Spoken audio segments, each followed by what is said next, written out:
I'm Jackie. I live in Scotland and I'm from Exit Games Scotland. Hello, and bonjour. I am Magritte. or Snow, known as Snow. I'm from Austria and live in France, and I'm from Serial Escapers. Hi, I'm Ken, and I live in London, and I run the blog The Logic Escapes Me. And today we're here to talk to you about introducing your friends, families, colleagues, whoever you want to take along to escape rooms, what the do's and don'ts are, and how you can make their experience as good as possible. Why would any of us want to take people with us that are newbies anyway? Come on, Ken, why do you take newbies with you into rooms? For me, it's just because I want to share the love.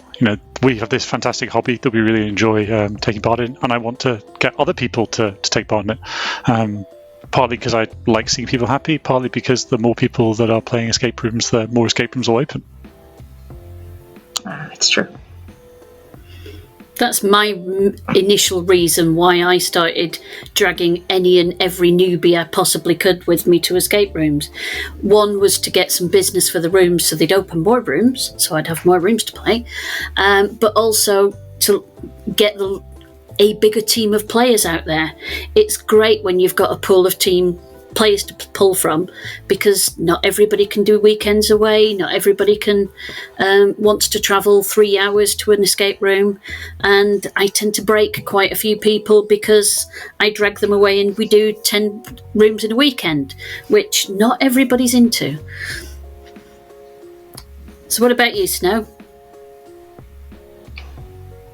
I think it's quite similar to both of you, because I love it so much and I spend so much time talking about it. So I want people to know what I'm talking about, basically.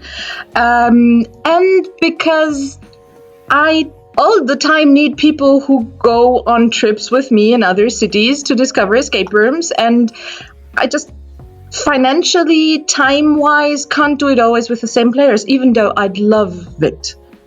But yeah, so you just need a bigger community, all of us, I think. It is quite nice as well to actually have your family members come and play one, just so they know what you keep banging on about. Well, I do anyway. It took me 3 years to get my sister to finally succumb and come to an escape room. And it was so nerve-wracking. You would not believe, which escape room do I take her to? Will she like it? Is she going to think I'm even more of a weirdo than I actually am? It was all that, and it was just so fraught for a family member. It's a lot easier for just a colleague or an acquaintance. So what does everybody think? I think I was nerve-wracked when I took my sister to an escape room. It must be even worse for a newbie to go with a player that's played hundreds of rooms. So what do you think they're going through at the time when we drag them along? I think it's one of those things that that keep a lot of people from playing, to seem stupid. I think a lot of people are afraid to seem not smart enough in front of their colleagues, in front of their family, in front of their friends. So playing with someone who plays a lot, who is going to rush into the room and go and solve the puzzles and stand there and not be sure about what's happening, I think this can be something very frightening. I think we've all got the fear of failure, haven't we? Especially in public. And I think enthusiasts have it as well, because when you tell your friends, oh, I'm such a good player, I've played this many rooms, and then you get into the room and you have no clue what's going on, right? And then I think this can be a bit of stressful as well. Are you guys ever worried about ruining the experience for the other player, or do you think that newbies can be afraid to ruin the experience for us? So it's definitely in my mind when I'm playing an escape room. Not just that I might ruin it, but that I have in the past ruined the experience for newbies. And there's lots of different ways you can do that. Sometimes it's before the game's even started. Sometimes it's during the game itself. So yeah, there's probably a bunch of different things we should talk about there, about things you can do to try and avoid that. So how would you ruin it before the game then? For me, setting expectations is a big thing.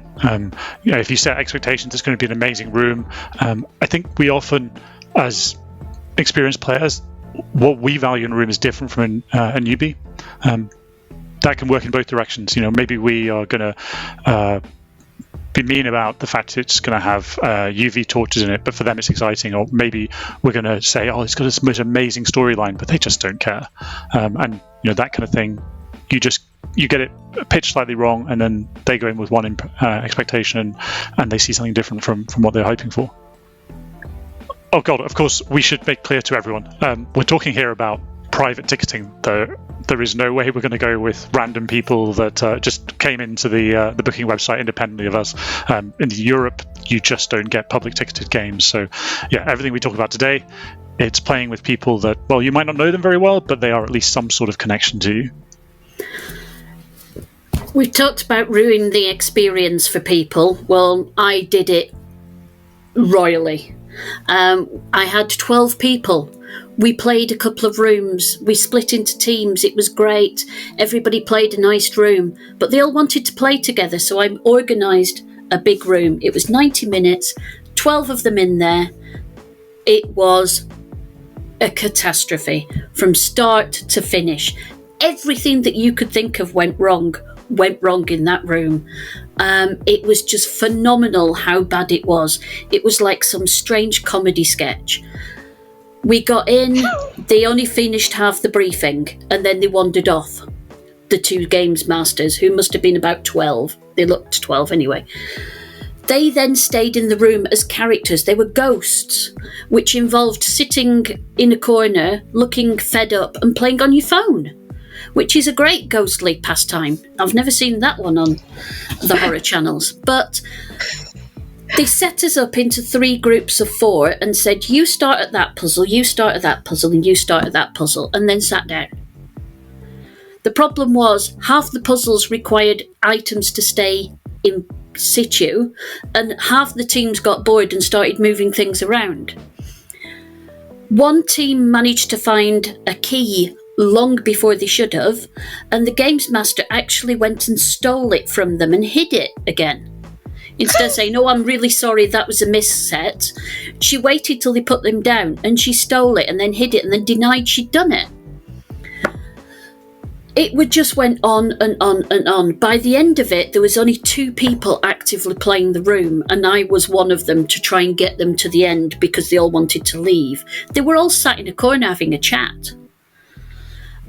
It was a nightmare, absolute nightmare. The room wasn't great, the puzzles weren't great, and the games masters just made it catastrophic.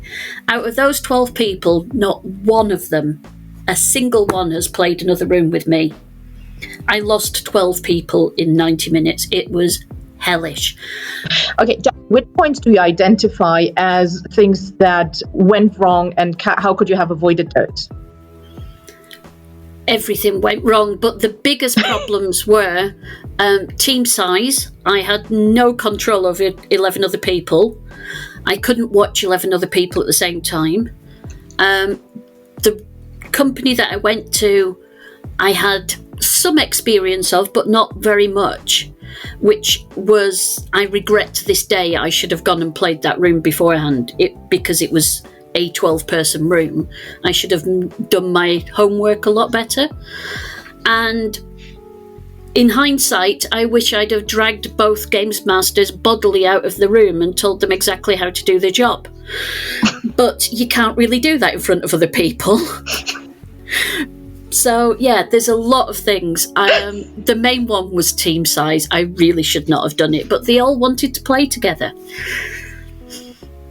Nightmare. So what's the ideal team size in your opinion, guys? What do you think?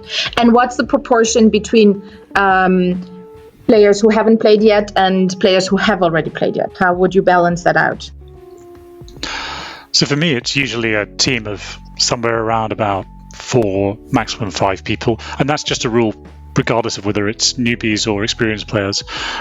If it's a group of people that I know well, if it's a group of people that I think are kind of respectful towards each other, friendly, going to get on well, that's fine. It can just be me. All of the rest of the team new.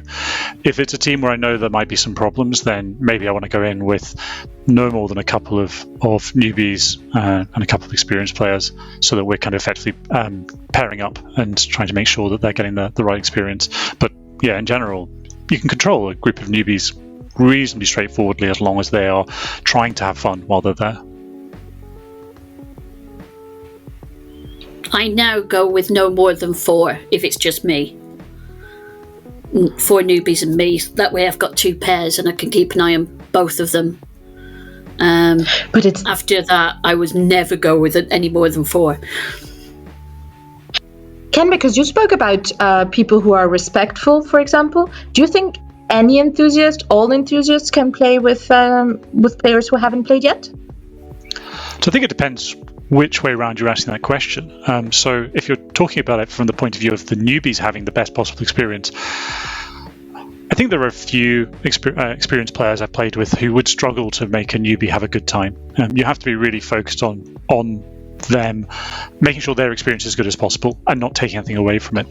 On the other hand, if you're looking at it from the point of the experienced player, there's nothing as magical as seeing a new player playing a room. The fact that they're going in and experiencing, whether it's the UV torch or the hidden door, the things that you just walk into a room and you're like, oh yeah, I've seen this before, it's not that exciting. Seeing them see it for the first time, now that's an amazing experience. I'll always remember a game that I played with my wife, which I had previously played and I wanted to share with her, seeing the moment where she saw the magic in that room. And that was fantastic. And I've seen that you get that the most when you're playing with first timers, and everything is magical to them. So yeah, I think from the point of view of the experienced player, yeah, they should definitely do that. Play as many games as possible with first timers. You're completely right. It's so nice to have your faith renewed in an old faithful in a room, which we'd have just, a pig pen or something like that you just read and go, that's the numbers. But to watch somebody actually work it out that, it's the squares and the square's the middle one, and seeing that moment of revelation cross the face of, I can do this, and off they go. It's just lovely. It's like watching children at Christmas. It's just that same feeling that you get of that moment. It's just great.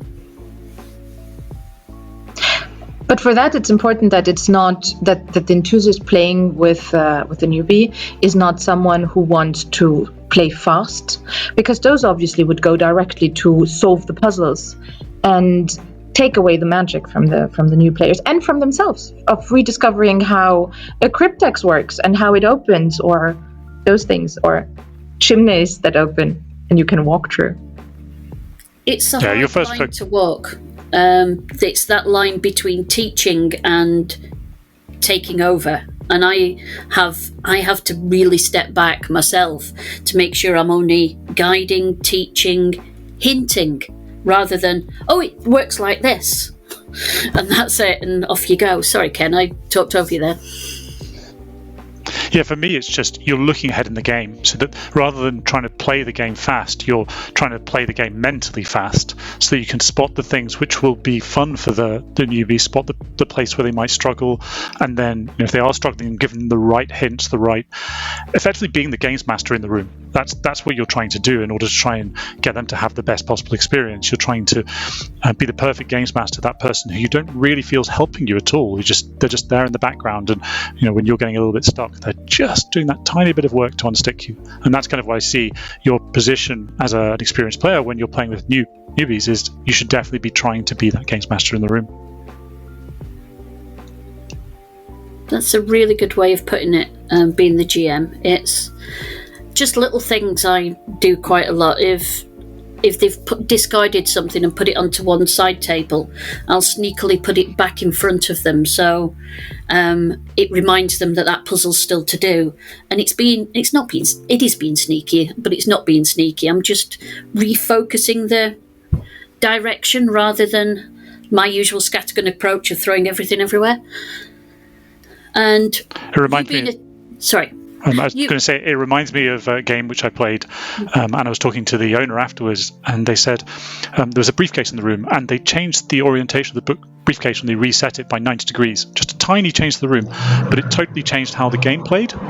And I think because people just didn't notice it in the same way. And I think it's the same when you're in the room with them. If they're not noticing something, you can just do small things that will just bring it out, just make it pop to them, and so they feel like they still found it. They still been the person who discovered this magic. I think that felt very similar in the way it plays out in the room with newbies.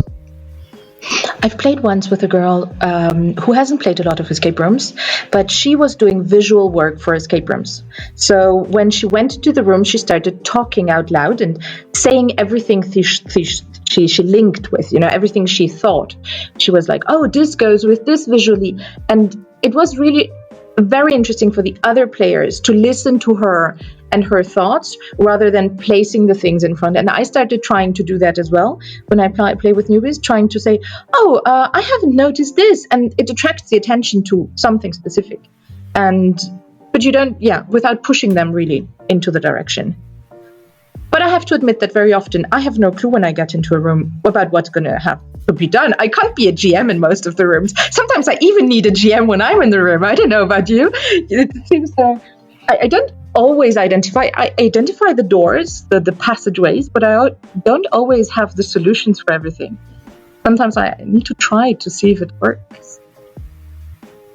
Yeah, I think that's the case for all of us, that we're not brilliant at games. What we do is we play them a lot, and that gives us some advantage. But I think it's definitely something which I've struggled with some new players, that they can't quite accept that we don't know everything that's going on. So we were trying to solve the game alongside them, and we can get just as stuck.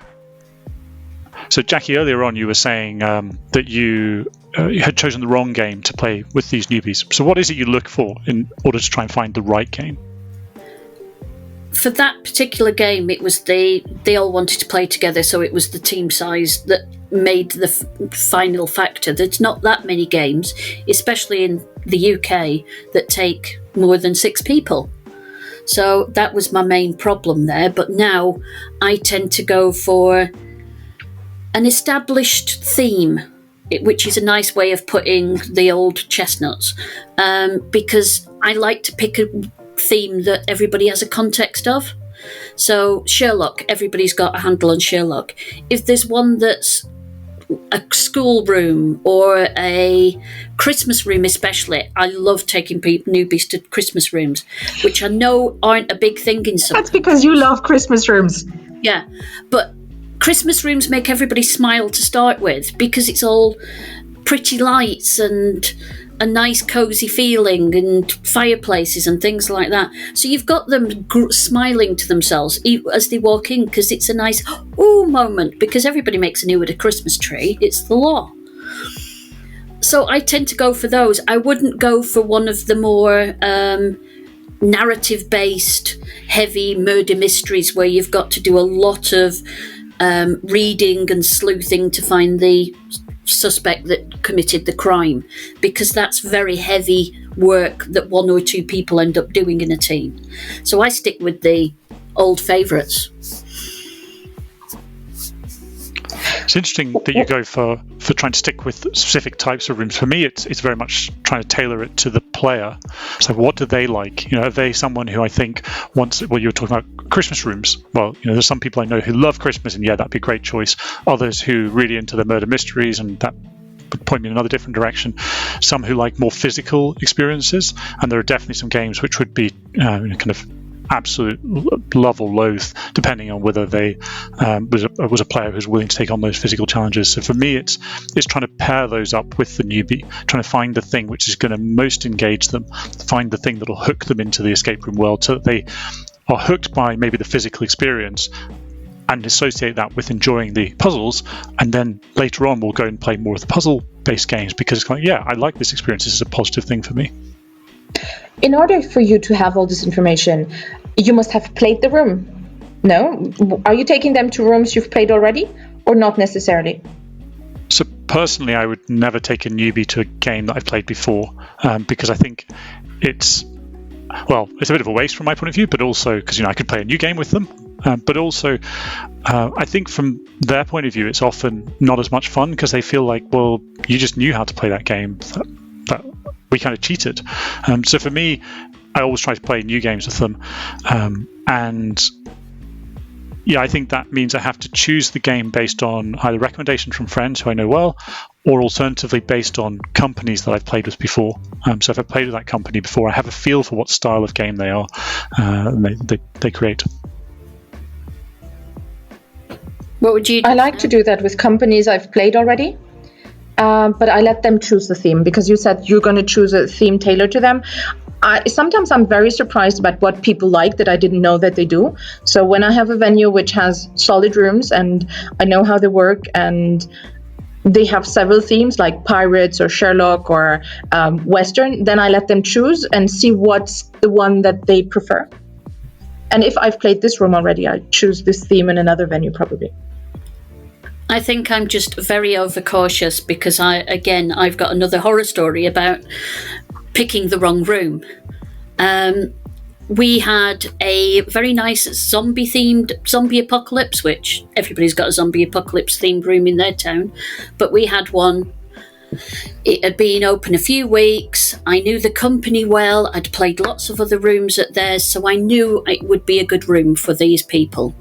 They all wanted to do something scary, but not too scary. So we set up and went in with a team. There was 4 of them and me. And there was 2 couples, 2 husband and wives. One husband decided he was going to wind up, which is a nice UK word, but for everybody else, haze his wife. So for the first 35 minutes, every opportunity he got, he jumped out at her, he threw things at her, he made noises behind her, absolutely everything. Everyone else was getting a little bit annoyed with him and kept, in a nice way, telling him to shut up. And the anxiety level of this poor girl just got higher and higher because he was constantly having her on an adrenaline rush. At the point when the zombie actually came into the room, which was the GM in a mask with some chains on, this poor girl was at such a heightened state of alertness. She grabbed the first prop she could, which was a mannequin arm, dummy arm, and swiped the GM right across the head with it because she was just so terrified and so annoyed with being hazed for an hour. So now I will not, even if they say, can we go to a zombie room? It's not happening. We're going to something safe where you're not going to try and kill someone. Because I had to apologise to that GM for about 3 years. Every time he saw me, he reminded me. It's not good. Scary rooms is a big no-go for me as well, because one of the players, my favorite players I play with now, the first time we met her was in a scary room. And when you first meet someone in a room in which she starts crying and interrupts the game because it's too much, obviously it's an entire impression that's going to change on her. And it's not fun to see someone in a not feeling well in a room. I think a fun room is really more important. And this is what I was going to ask you. I have the impression here in Europe a lot of rooms change and are less puzzle based than adventure. The room you would choose for someone for the first room, would it be one of the high end rooms that you know are amazing, or would you rather start with a medium room? So I definitely wouldn't take them to the Dome. That would seem like a bad place to start your escape room career. For me, it's one, I guess if I had to rank all the escape rooms in the world, somewhere around about kind of just below halfway. I want them to have a good experience. I remember I organised a work trip where we went down and 40 of us went and played in London at a big venue, and that was a big mistake because those people, they had an okay time, but they didn't play escape rooms again because it wasn't good enough to make them think, yeah, this is something I want to do. So my bar is to make sure that they want to come back and play again. And that's the kind of the key goal. And for me, that's something which is not necessarily above average. It can just be average-ish. But I definitely don't want something that's amazing because I don't want to set their expectations at that really high level. The other thing is I think first-timers will appreciate almost anything they see. Just an escape room is, the concept of an escape room is what they're really seeing the first time they play it. So you want something where there's nothing massively negative about it. You want it to be logical, you want it to be okay decoration, you want it to be good games mastering. Really important that the games mastering is good at that first experience. But yeah, the difference between it being good puzzles and amazing puzzles they're not going to notice. So I think something in that kind of middle band is probably where I'd be going. All right, so you've got your friends, you've booked the game, you've turned up at the venue. What are the do's and don'ts? What should you absolutely do? What should you absolutely not do when you're in the room? So let's start with the don'ts. Don't overhype the room. Don't overhype the experience. I definitely don't try and take the Games Master's briefing over. Let them do it, they know it. Don't try and butt in, don't try and ask them to elaborate for certain things because you know what's coming. Don't give them a set of rules. Don't say, oh, you should do this or you shouldn't do this. Let them have the experience themselves. Don't talk about time and records. Not the moment. Definitely don't point out the leaderboard. Don't ruin the cliches. The UV torch, the colours matching, the pigment ciphers, all those things which you see in several rooms. Let them experience them for the first time themselves. I think you shouldn't mock them when they say something which appears silly to you. Let them just go with it. Don't be smarter than them.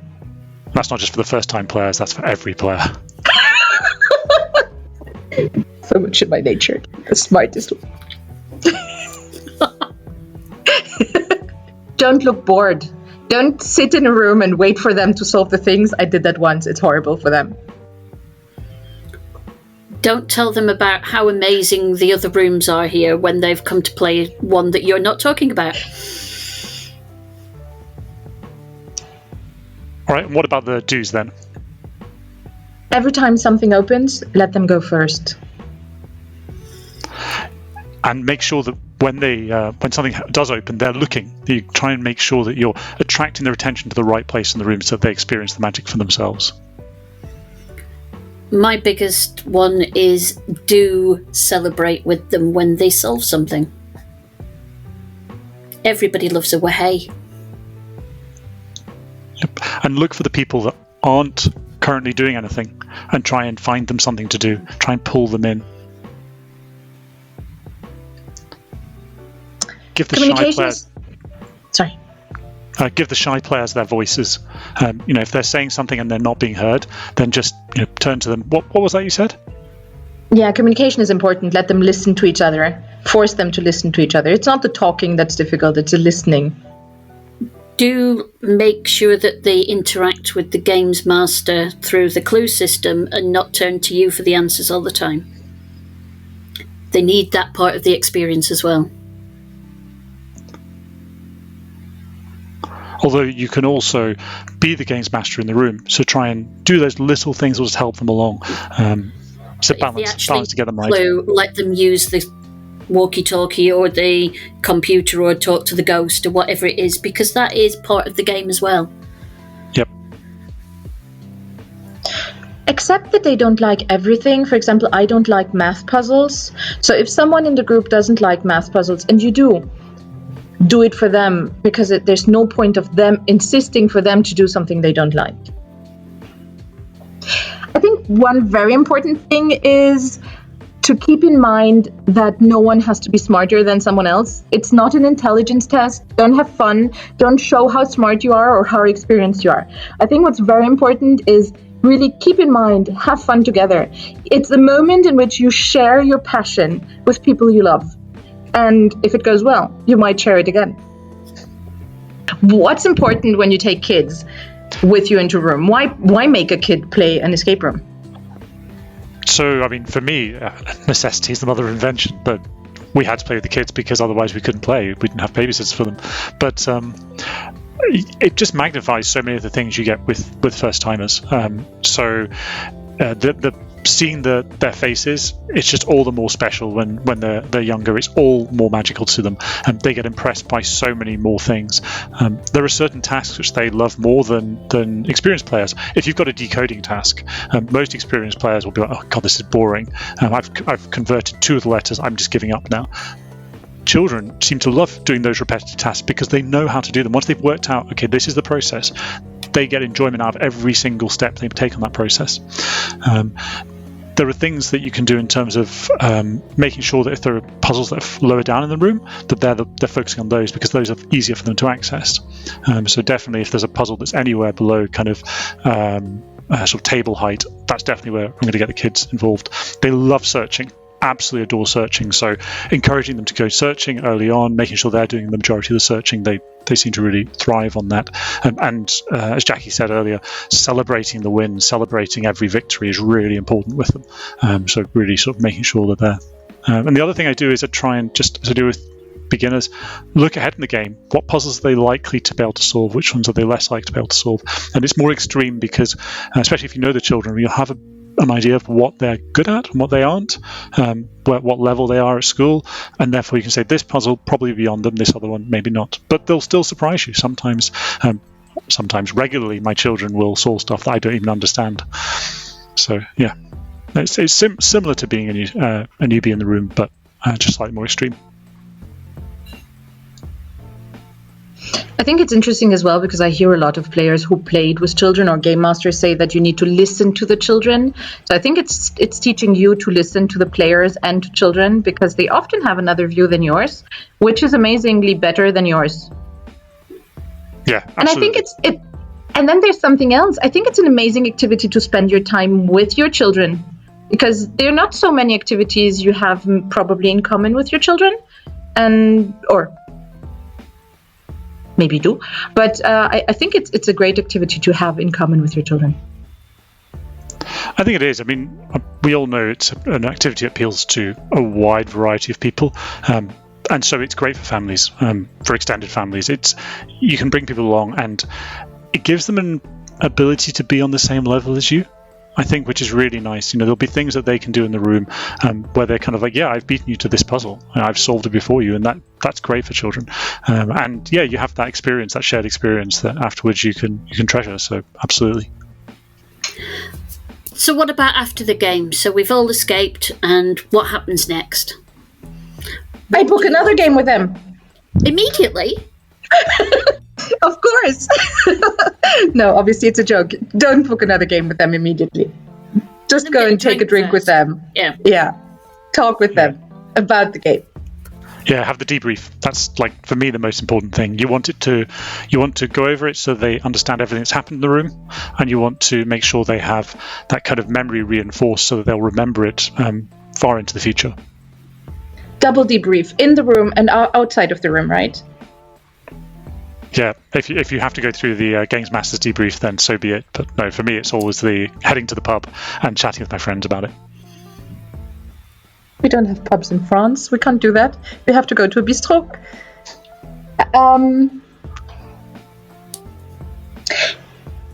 Probably in rooms where you haven't seen everything. If people split it, it's important probably for them to tell each other what they've seen and what they've done. That's always something nice. Yeah, try and open with that. Oh, you did an amazing puzzle, didn't you? How did you do it again? Because you did it so brilliantly and so quickly.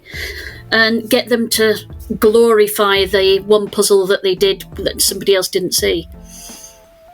Yeah, I definitely try and make sure that every person has something which they feel like, yeah, I nailed this. I was really good in this particular way.